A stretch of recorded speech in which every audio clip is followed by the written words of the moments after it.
அஸ்ஸலாமு அலைக்கும் வரஹ்மத்துல்லாஹி வபரகாத்துஹு. இது நம்ம சேனல் நூருல் ஹுதா.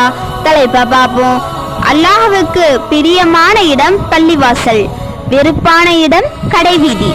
நபிகள் நாயகம் ஸல்லல்லாஹு அலைஹி வஸல்லம் அவர்கள் கூறுகிறார்கள், இருளில் அதிகமாக பள்ளிவாசலுக்கு செல்பவர்களுக்கு மறுமையில் பரிபூர்ணமான ஒளி கிடைக்கும் என்று நற்செய்தி கூறுகிறார்கள். விளக்கமா சொல்றேன்.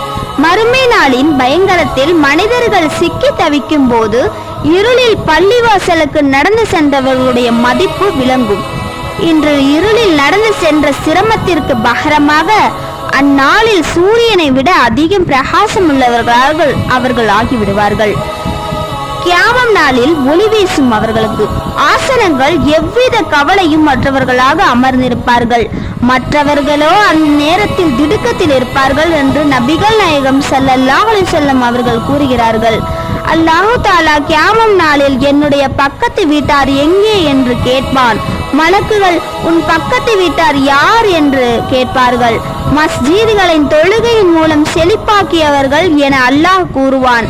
எல்லா இடங்களிலும் அல்லாஹ்வுக்கு மிக பிரியமான இடம் பள்ளிவாசலாகும், மிக வெறுப்பான இடம் கடை வீதியாகும் என்று நபிகள் நாயகம் ஸல்லல்லாஹு அலைஹி வஸல்லம் அவர்கள் கூறுகிறார்கள். பள்ளிவாசல்கள் சொர்க்கத்தின் பூங்கா. பள்ளிவாசலுக்கு செல்லும் பழக்கம் உள்ளவரை ஈமான் உள்ளவர் என்று சாட்சி சொல்லுங்கள்.